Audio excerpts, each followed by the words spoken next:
ओम नमो गणपते। दोस्तों, आज की वीडियो में हम बात करेंगे ऐसे योद्धाओं के बारे में जो कुछ ही क्षण में संपूर्ण महाभारत युद्ध को समाप्त करने का सामर्थ्य रखते थे। दोस्तों, जिन भी योद्धाओं को हमने इस सूची में रखा है वह पूर्ण तरह प्रमाणित है कि उनके पास ऐसे दिव्यास्त्र थे जो कुछ ही क्षण में संपूर्ण युद्ध को समाप्त कर सकते थे। इसीलिए अगर कोई योद्धा रह गया हो तो या तो उसके अस्त्रों के बारे में पूरी तरह से सर्वव्यापक जानकारी उपलब्ध नहीं होगी, और फिर भी अगर आपको ऐसा कोई योद्धा लगता है जो इतना शक्तिशाली था, जो क्षण भर में संपूर्ण युद्ध को समाप्त कर सकता है, जो हमसे छूट गया हो, तो आप उसके बारे में कमेंट कर सकते हैं। दोस्तों, सर्वप्रथम हम बात करेंगे अर्जुन के बारे में।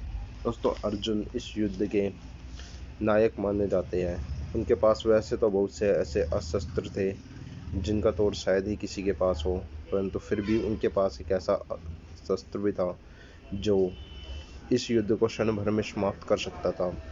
वो भगवान शिव का पाशुपतास्त्र था। दोस्तों, पाशुपतास्त्र अर्जुन को भगवान शिव ने प्रदान किया था। पाशुपतास्त्र के बारे में कहा जाता है कि यह भगवान शिव का वह अमोघ अस्त्र है जिसका कोई तोड़ नहीं है, और अगर इसे अपने से कमज़ोर व्यक्ति पर इस्तेमाल किया जाए तो यह संपूर्ण सृष्टि का विनाश कर सकता है।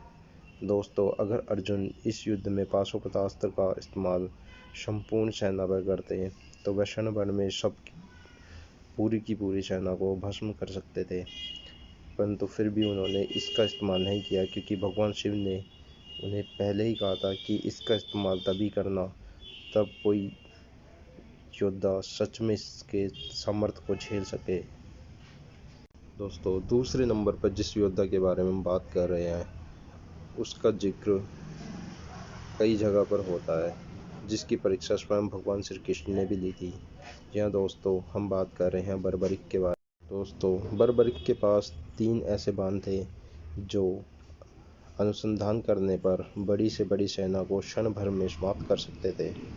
जब बर्बरिक युद्ध करने के लिए जाते हैं तो भगवान कृष्ण पूछते हैं कि हे बर्बरिक, तुम्हारे पास तो ज़्यादा अस्त्र भी दिखाई नहीं दे रहे, तुम किस प्रकार इतनी बड़ी सेना का सामना करोगे?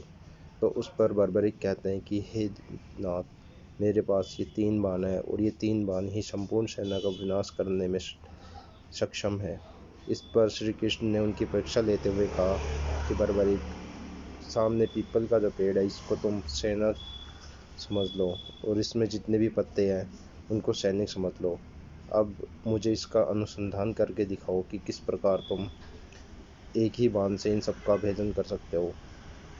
तो बर्बरिक ने केवल 2 बाणों में ही सारे पत्तों का छेदन कर दिया था, जबकि वह तीसरा बाण उन्होंने कभी इस्तेमाल ही नहीं किया। दोस्तों, तीसरा जो योद्धा है उसके बारे में कोई प्रमाणित नहीं है, बल्कि उसने यह स्वयं सिद्ध किया हुआ है। उसने संपूर्ण सेना को एक ही बार में हराया हुआ है। जी हाँ, बात कर रहे हैं अश्वत्थामा की। अश्वत्थामा के पास नारायण अस्त्र था जिसने उसे पांडव सेना पर प्रयोग किया था, और अगर श्री कृष्ण उन्हें उपाय नहीं बताते तो संपूर्ण पांडव सेना को वह भस्म कर देता। दोस्तों, यह पहला योद्धा है जिसके बारे में हमें अनुमान लगाने की जरूरत नहीं पड़ी, क्योंकि अश्वत्थामा ने अपने अस्त्र का इस्तेमाल कर सभी पांडव सेना पर विजय प्राप्त की थी। और चौथे योद्धा है वह द्रोणाचार्य है, क्योंकि द्रोणाचार्य ने ही अश्वत्थामा को नारायण अस्त्र दिया था, इसलिए द्रोणाचार्य को भी नारायण अस्त्र का ज्ञान था। तो द्रोणाचार्य भी चाहते तो पांडव सेना को या कौरव पूरी सेना को क्षण भर में समाप्त कर सकते थे।